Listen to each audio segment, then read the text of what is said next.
I stand here. Into engisukumisayo is ngiqala ukuze intabeni iqala ivulwa. I was overwhelmed. There's a lot that was going on in my life, in my marriage.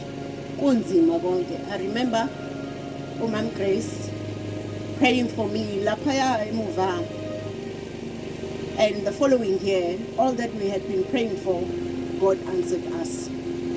I was in a better place, in a better space. But little did I know, ukuthi uNkulunkulu was putting me in that space so ukuthi konke kube ngcono, so that ngizokwazi ukufacea that was coming ahead. 2023 to 2024, abantu esihamba nabo kaHis Will will remember ukuthi each time mangabe sisenkonzweni yakaHis Will, I would rush off ngiphuma ngigijima. My brother was diagnosed with cancer. Engangiqala nokuyibona of the sinuses. It was so painful to watch. Unfortunately, God took him for 2024. This is the story here where it begins. 2024 May, we lost my brother. On the day we lost my brother, Ubabzata, my husband, was then diagnosed with a brain tumor. This tumor was on the same side, on the same spot where my brother's tumor was. It was closing his eye. Elapotwami was closed. The whole side got left. The same thing was happening to my husband at the same time. When we lost my brother on the 10th, that's when my husband was diagnosed as well. Then on Monday, they had to remove the tumor. Now this is where the whirlwind begins. I didn't know whether I was coming, whether I was going. I had to say, okay, take out the tumor. I had to consult the family. No myeke uzoshona mabemhlinza ingane hayi akahlinzwe. Now I didn't know what to do. The only thing I had to do was to consult God. I remember calling uMamweli and said, Ma, please pray. Angazi ngenze njani. And one thing about the members of His Will is that they will carry you in prayer. Thank you very much, ladies. It's been a journey. Wahlinzwa kubabzata. Mayehlinzwa walafika lo mqondo. Ngabizwa esibhedlela kuthusha wonke umuntu la. Woza, it's 11 o'clock ebusuku, had to drive. Ngiyafica sekubizwa amaphoyisa. Uyalwa uthi bafuna ukumbulala.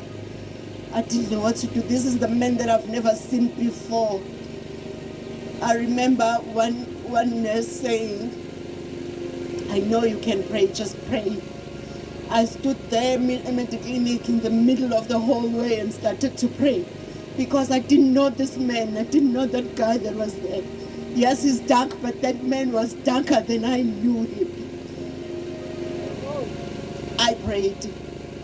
I remembered all the prayers that were done in my place. I remembered all the people that carry me in prayer. I remember sending someone a link ka Bolt at 2 a.m. would send requesting about 2. It's not safe to request it soon, but I had to. Then everybody and people were so scared.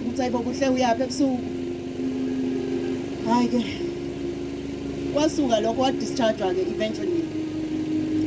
My discharge now he's like, after that he was like a 5-year-old. This is a 53-year-old man. Now his brain is functioning like a 5-year-old. I cannot do anything to him. Angikwazi ukwenza lutho. Kufanele ngihlale lana and explain to him ukuthi no dad, kufanele senze njena because of this. If unga-explainanga ngeke azayenze lo yini. Today I stand here thanking God. I remember Umam Sibahle saying ukuthi we need to pray for strength. God's strength. When you need God's strength. I'm here to thank God for his strength.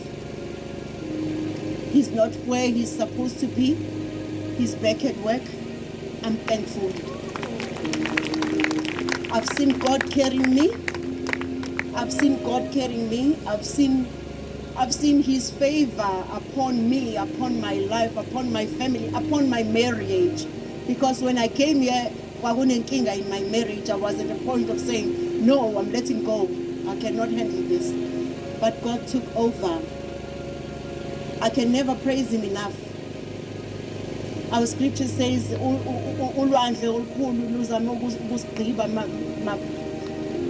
hallelujah. But ngibonanga namalungibanga.